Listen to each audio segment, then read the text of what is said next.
Salut à tous, vous êtes bien sur le podcast de l'Onironaute en compagnie de Pierrot pour parler d'hypnose, d'auto-hypnose, de compétences psychiques, de pratiques, de découvertes exploratoires de nos intérieurs fantastiques.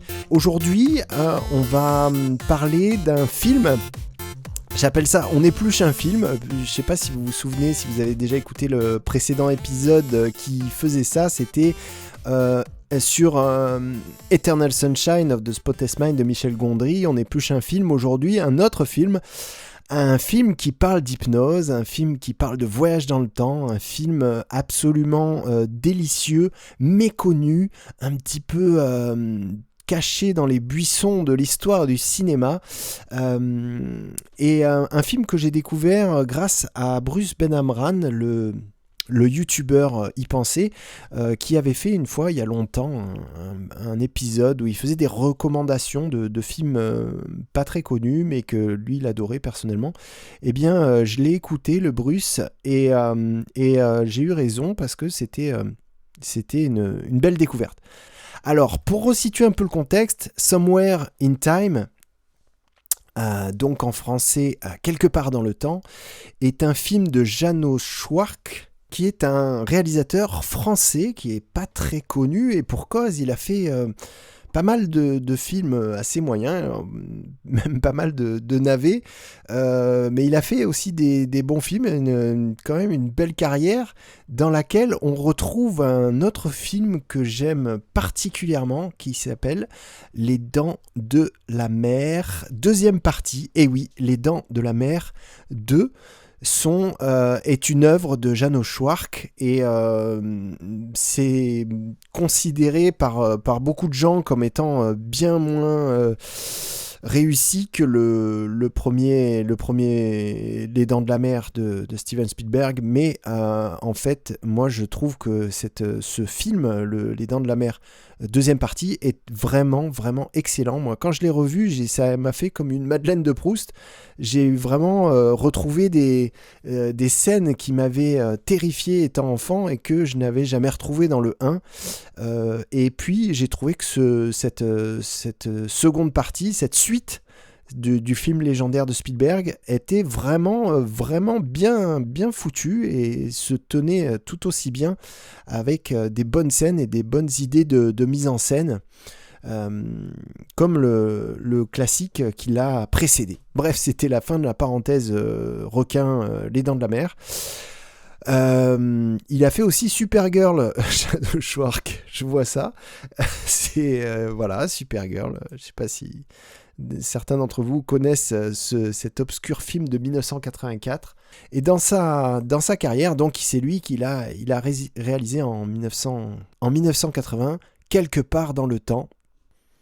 Alors l'histoire de Quelque part dans le temps, de Somewhere in Time, c'est un jeune auteur dramatique, qui est donc un auteur de pièces de théâtre, quelqu'un qui vit déjà un petit peu dans la fiction, qui va, je ne sais plus pour quelle raison, mais à un moment donné, il va dans un vieil hôtel, qui est, lui il vit à New York par ailleurs, mais là il va dans un vieil hôtel qui est quelque part ailleurs dans les États-Unis, dans un coin paumé, et il va en fait tomber amoureux d'une femme dont il découvre le portrait dans cet hôtel. Il y a une pièce dans l'hôtel qui est réservée à l'histoire de l'hôtel et à des gens qui ont marqué l'histoire de l'établissement, on va dire. Et donc voilà, il tombe amoureux de cette femme, et il va partir dans un délire de retrouver son identité, savoir qui elle était. Voilà, il va essayer d'en savoir un petit peu plus sur elle, et il va retrouver aussi dans les archives de l'hôtel à quel moment elle a fréquenté l'hôtel, en quelles années elle est venue dans cet hôtel, et il va tout simplement essayer de remonter dans le temps pour la rencontrer. Et quelle méthode va-t-il utiliser pour remonter dans le temps ? Il ne va pas utiliser une DeLorean pour monter à 88 miles à l'heure. Non, ça c'est dans un film qui va arriver un petit peu plus tard, 5 ans plus tard. Il va utiliser l'hypnose. c'est-à-dire qu'il va enregistrer des audios d'auto-hypnose, des audios d'hypnose où il va se raconter qu'il est en telle année, donc je ne sais plus quelle année, on va dire peut-être je me trompe, hein, mais en 1904, allez, il va se répéter, on est en 1904, enfin je ne sais plus ce qu'il dit sur sa cassette, il s'enregistre ça sur une cassette et tout, et puis il se passe en boucle le truc, et en même temps il se fait une relaxation, une mise en état d'hypnose, d'auto-hypnose pour le coup, puisqu'il est tout seul, il n'a pas besoin d'un hypnothérapeute pour faire ça, il se fait son délire tout seul, et bien sûr, évidemment, il y arrive. Donc, il se retrouve en 1904, enfin, il se retrouve dans le passé, dans ce même hôtel, avec un petit peu le mobilier, c'est le mobilier de l'époque. Les gens, c'est les gens de l'époque, ils sont habillés comme à l'époque, et lui-même, il a pris soin de s'habiller comme à l'époque, avant, et donc il va louer une chambre dans cet hôtel, et puis il va essayer de rencontrer cette femme dont il est tombé amoureux en voyant simplement son portrait. Donc, dans le passé. Et je ne vais pas vous raconter plus la suite, si ce n'est que vous vous doutez bien qu'il va réussir à la rencontrer.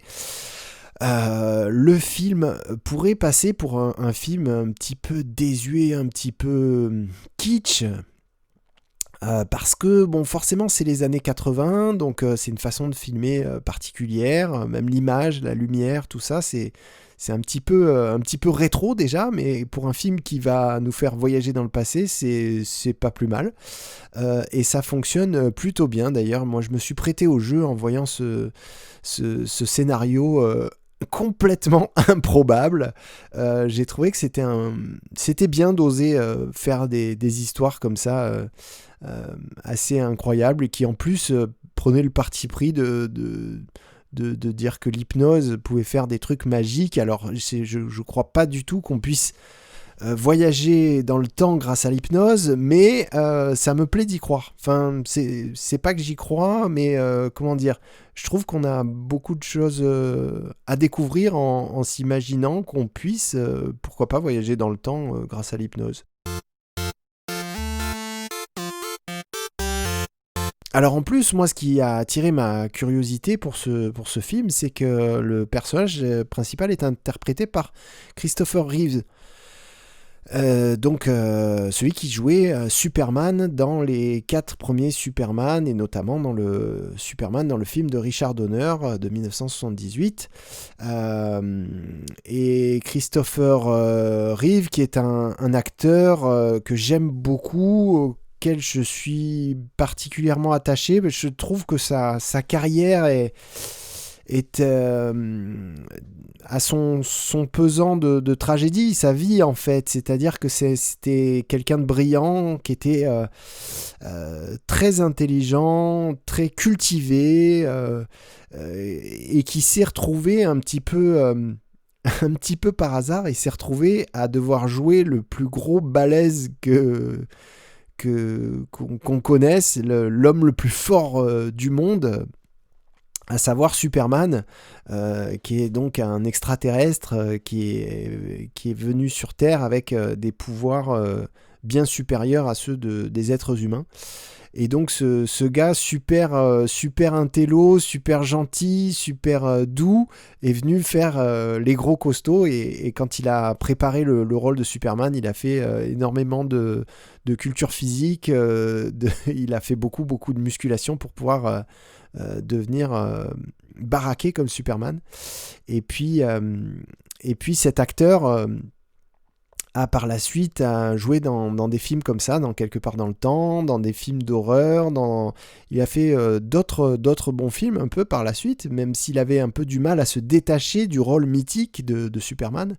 Et puis il a eu en 1996 un accident de cheval qui l'a rendu paraplégique.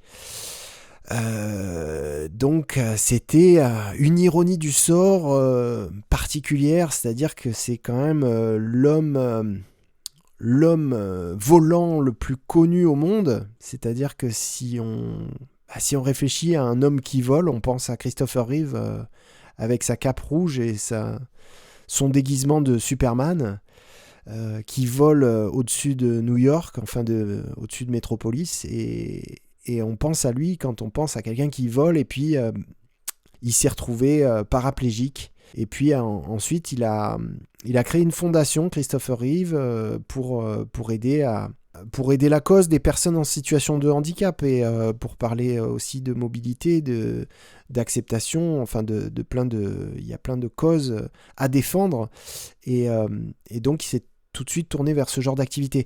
Et puis ensuite, il a eu un cancer, Christopher Reeve, un cancer qui l'a emporté définitivement, pour le coup, en 2004. Voilà, c'est quelqu'un qui est mort relativement jeune. Dans ce film, le personnage de la femme mystérieuse qu'il va parvenir à retrouver en voyageant dans le temps, en allant dans le passé, est interprété par Jane Seymour, qui est une actrice très très belle, et moi j'y ai cru en fait quand j'ai vu Christopher Reeve passer devant le tableau et regarder son visage.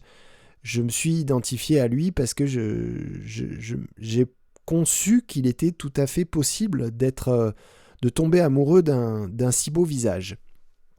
Je ne sais pas si ça vous est déjà arrivé de tomber amoureux d'une photo de quelqu'un que vous ne connaissez pas, mais voilà, c'est des choses qui peuvent arriver. Donc moi je me suis dit, bah ouais, ça pourrait arriver.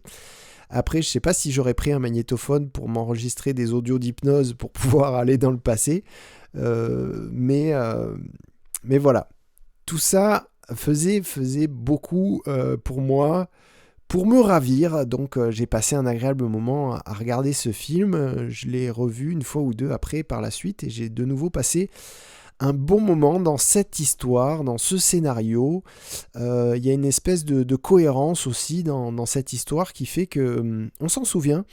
On s'en souvient bien. Il y a de l'immersion, j'ai envie de dire. C'est un mot que vous savez que j'aime beaucoup, le concept de l'immersion.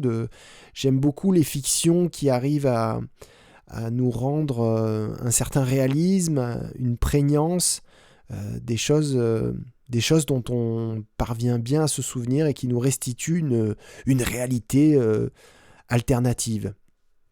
C'est un petit peu comme un rêve qu'on a fait, un rêve qui nous a marqué. Quand on a envie d'y repenser, on y repense, et on a à peu près la teneur de ce rêve, on a plusieurs éléments, on a l'ambiance, on a le contexte, et bien là, ça fait un peu comme un rêve.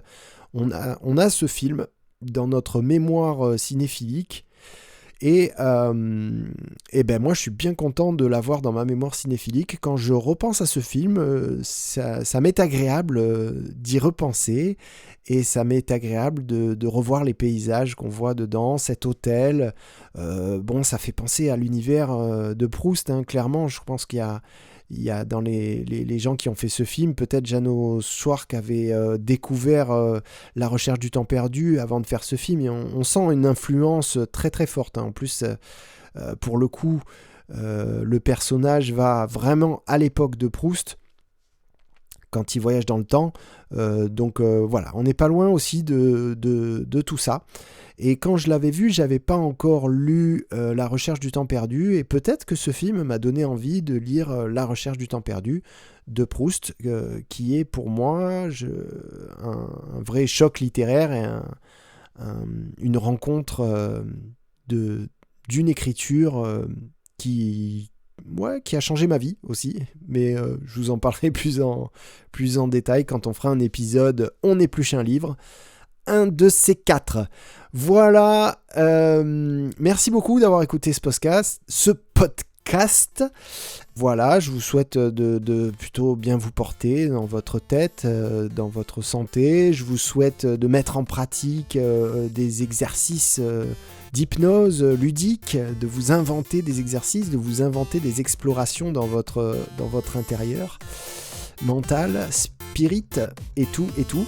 La prochaine fois, on épluchera un autre film ou on épluchera un autre livre pour un autre épisode un petit peu à part d'épluchage.